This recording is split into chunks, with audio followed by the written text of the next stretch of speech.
Hey, how's it going, everyone? It's Majin Slayer here, and today I want to go ahead and go over my Phantom Knights deck list that I used to play in MBT's tournament. I ended up getting top 8 in the tournament. Not as good as I performed last time. Definitely some factors included not really playtesting as much as I did during the summer, as well as pre-Burst of Destiny, getting into the car crash, being busy with other stuff in life. So, I did misplay though, which ended up costing me my match in top 8. But I figured nonetheless that I could go ahead and go over some of my card choices and ratios and what I like to play right now. Then I go ahead and give you guys some of my insight as to what I would change and maybe what I would take to like a big event. So yeah, so let's go and get started. So pretty much this is like the standard Fan Night monster lineup aside from the two Rega gloves. Shout out to DG Hero X. He's like the only one I know who's like been playing two Rega gloves for a long time. My specific reason for playing two-rated glove is because I cut tour guide. I just found that tour guide and Kagemucha Knight are like really bad into like the Sword Soul matchup. Like the deck itself has just a really bad Sword Soul matchup, right? Because Protoss called Dark. They can still keep like a Baron and other things like on field. But like I feel like you really want to be summoning out Fan Knight monsters to get the best type of graveyard recursion to play through stuff like a Baron Negate or a Blackout.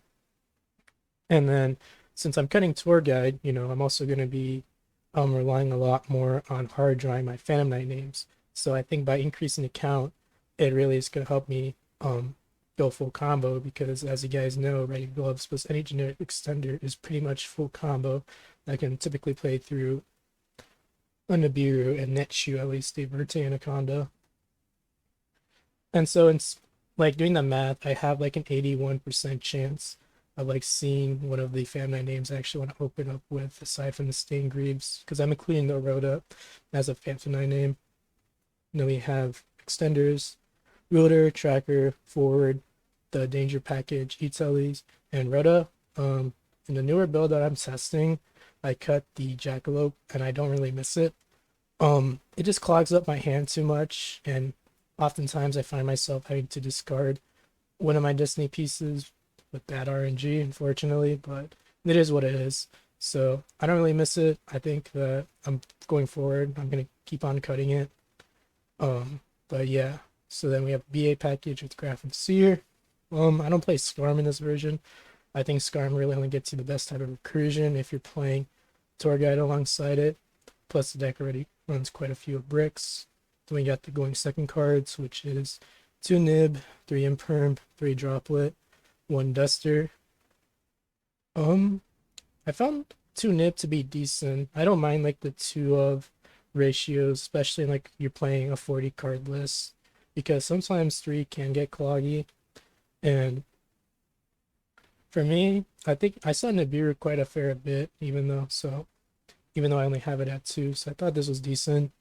The Imperm does conflict with Shade Brigandine, but I mean, you only run Shade Brigandine as a one of, so there are not that many times where you hard open both going second, and then, it's only Confliction game 1, so you just go ahead and side it out for going second in games 2 and 3.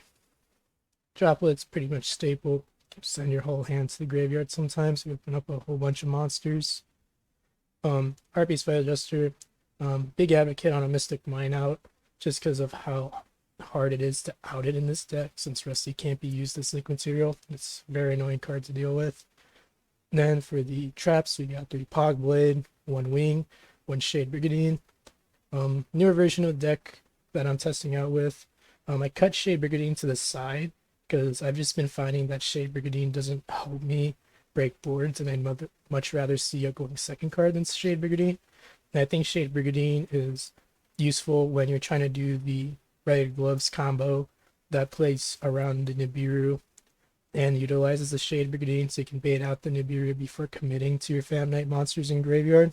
I'll go ahead and leave a link to that combo in the description below where I did a collab with Julio.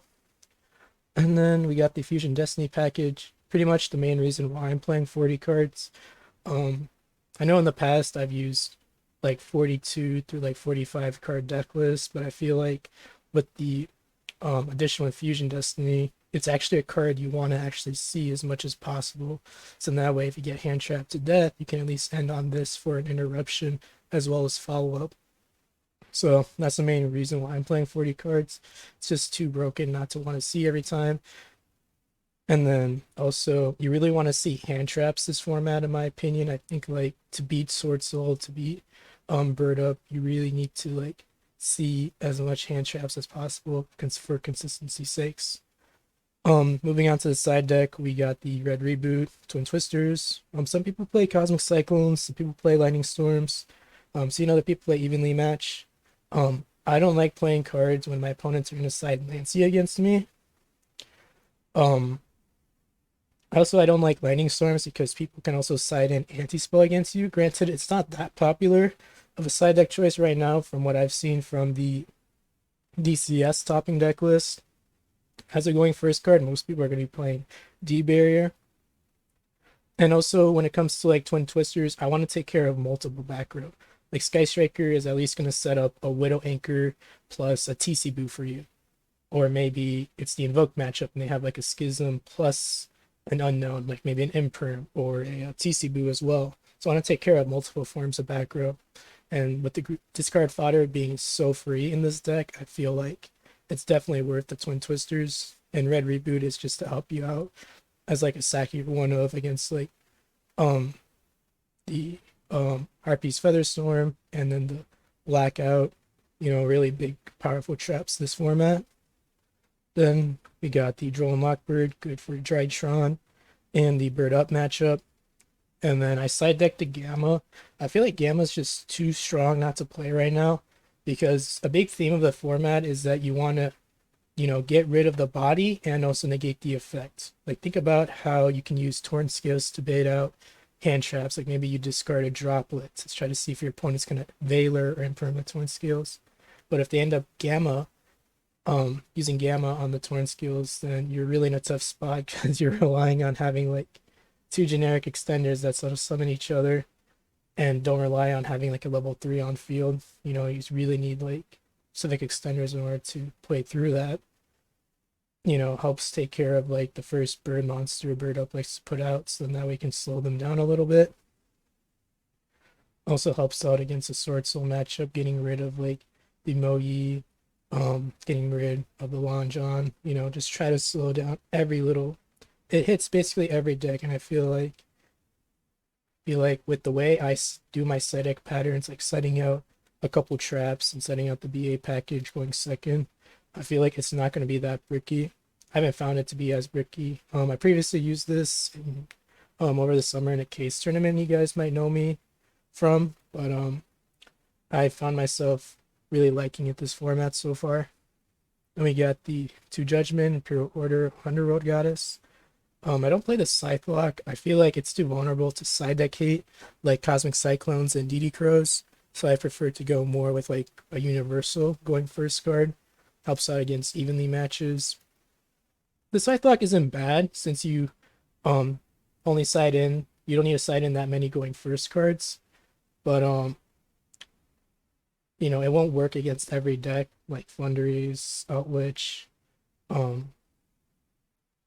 And then, like I said, the vulnerability of it is that it plays hard into Nib, and you can set it up while playing through a Lancia, but it's going to be pretty difficult because you need a pretty strong hand to do so. Then Underworld Goddess, just in case of like the Arrival Cybers or the Shark deck that can make the unaffected towers, but I didn't think I don't think that deck's like that good, so I think I'm just going to take this out for like Shade Brigandine, just what I've been testing out lately. And then for the extra deck, it's pretty standard. Cherubini, Rusty, Unicorn, Phoenix, Appaloosa, Access Code, Break Swords, Levier, Redoer, Downerd Zeus, Link Spider, Verte, and Destroy Phoenix Enforcer. I really like Downerd with Zeus. It gives you like an extra board wipe, and you turtle up with some like Pod Blades and keep your opponent from playing. I like Nightmare Phoenix, just a generic out to like if my opponent flips over TC Boo right away. And like, you know, I got all warrior extenders, but I can go ahead and go into it to clear it out.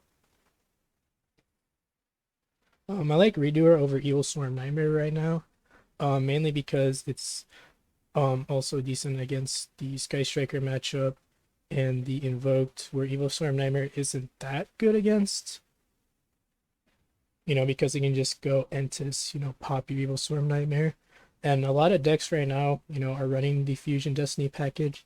So, you kind of put your opponent in an awkward spot of if they want to negate the Redoer standby phase effect or not, because if they don't and you end up hitting one of their Fusion Destiny pieces, then they go -4 in card advantage.